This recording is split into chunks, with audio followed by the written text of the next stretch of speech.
Today on Capitol Conservatives, Senator John Kennedy grilled Pam Bondi over claims that Special Counsel Jack Smith may have obtained senators' phone records. The tense exchange raised serious questions about power, privacy, and accountability at the Department of Justice.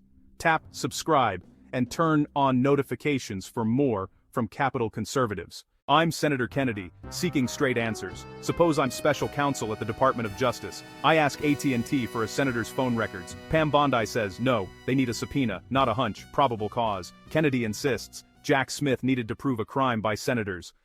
General, welcome. Let's suppose that I'm appointed special counsel, Department of Justice, and I go to the telecommunication companies, the phone companies. Let's single out AT&T, and I say, look, I know you're busy, but I want to see a copy of the phone records of a sitting United States senator. They're not going to just give them to me, are they? No, Senator, of course not. In fact, they're probably going to ask me what planet I just parachuted in from, aren't they? Yes, Senator. They're going to tell me to come back with a subpoena, aren't they? Yes, Senator. Okay. What do I have to show in that subpoena to get those phone records of a sitting? Did I mention it was a sitting United States senator? I can't remember. What do I have to show to get the phone records of a sitting United States senator? Yes, Senator, there were actually 8 sitting United States Yeah, I senator, heard that. and you would have to have cause. I'm sorry, what do I have to show? You would have to have cause to get the Good subpoena. cause or probable cause? Probable cause. Okay.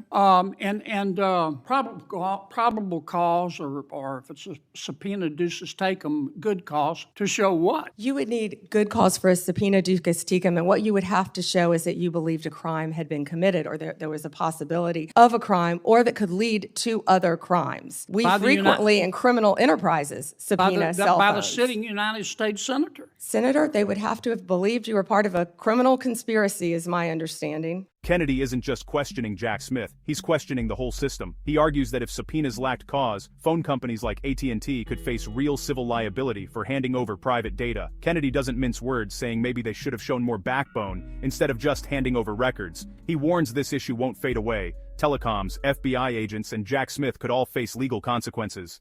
Would a judge have to sign off on it, on the subpoena? Yes, Senator. Well, for a subpoena duces tecum, Jack Smith probably took it straight to the judge. Now, the phone companies, particularly their general counsel, if they're worried about civil liability, even with a subpoena to get the phone records of a sitting United States senator. Did I mention it was a sitting United States senator? Yes, Senator. The general counsel for that phone company, let's say AT&T, they have the right to seek to quash that subpoena, don't they? Phone companies frequently do that. Yeah. And a smart general counsel for that phone company is going to call the sitting United States senator and say, would you like to weigh in on this? Would you like me to quash the subpoena? We're talking about invading someone's privacy here by a sitting United States senator. Could the general counsel for the phone company do that? Well, Senator, if they believe that a crime could have been committed, they could not tip off the person who committed the crime. Again, I can't comment on details of this particular case. I'm just asking you theoretically. I've never seen you commit a crime, Senator Kennedy. But let's suppose, okay, they didn't want to tip off the sitting United States senator. But the phone company and the general counsel for the phone company, or companies, if there were more than one involved, could say, this is serious as an aneurysm. This is serious as 4 heart attacks and a stroke. This is a sitting United States senator. So general counsel would likely advise the CEO, you need to file a motion to quash. The telephone companies could have contested those subpoenas, could they not? Hypothetically, yes. I can't talk about the facts of this particular case. We're talking hypothetical. Senator, subpoenas are issued all the time through phone companies working with the general counsel. But they can file a motion to quash. They could, yes. Yeah. In any case. And if they should have filed a motion to quash, and a reasonable person would have filed a motion to quash, because this is a sitting United States senator, and they didn't file a motion to quash, they would incur civil liability, wouldn't they? Senator, typically phone companies follow a subpoena from a United States attorney. I know they do, but they don't have to. They could challenge it, Senator. Yeah, and if they don't challenge it, they better have a damn good reason, right? Senator, I can't talk about the facts of this particular This is just case. a hypothetical. In general, hypothetically, Senator, maybe they didn't recognize any of the names of the 8 sitting United States senators. Hypothetically. Segment 3. The accountability question. Kennedy asks, if I were your special counsel and wanted a senator's phone records, wouldn't you expect me to tell you as Attorney General? Bondi says yes. Kennedy presses, Did Jack Smith tell Garland? She just learned about it.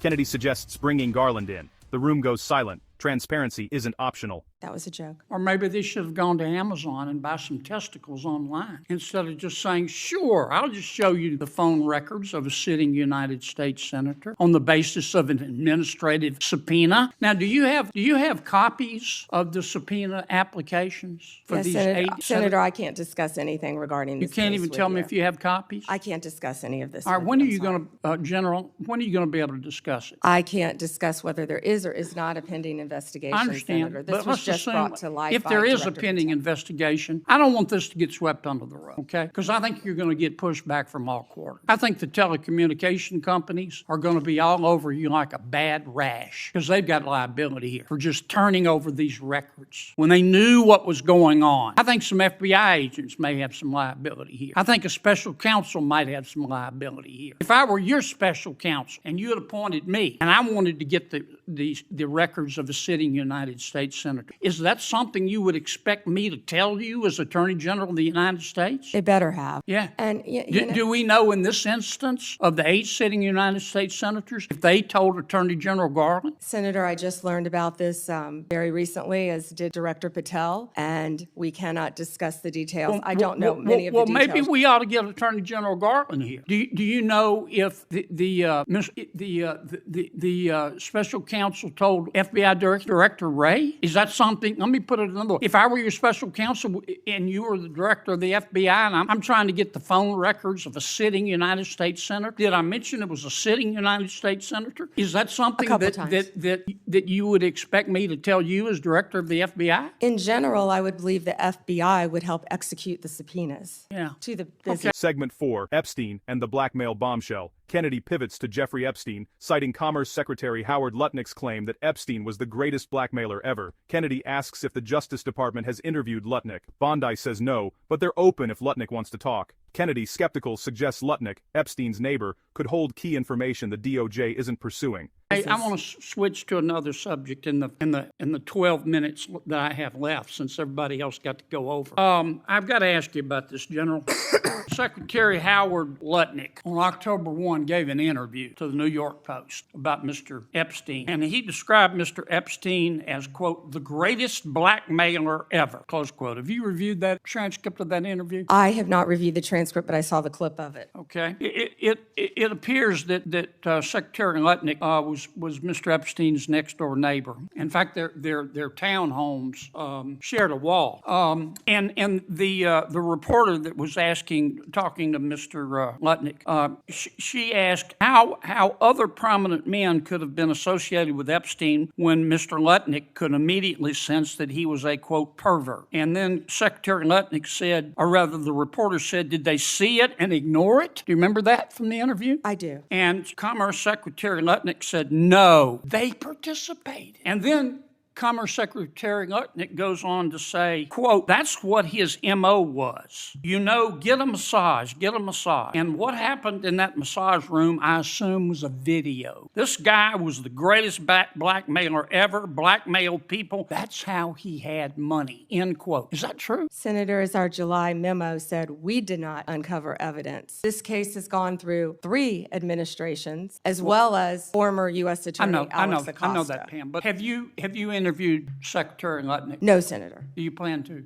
If he wants to talk to the FBI or the FBI wants to talk to him, that is more than on. Don't you think you ought to talk to him after this interview? Senator, if Howard Lutnick wants to speak to the FBI and if Director Patel wants to speak to Howard Lutnick, absolutely. Maybe we ought to get Mr. Lutnick in here too, Mr. Chairman. Closing the loop. The tension in that room said it all.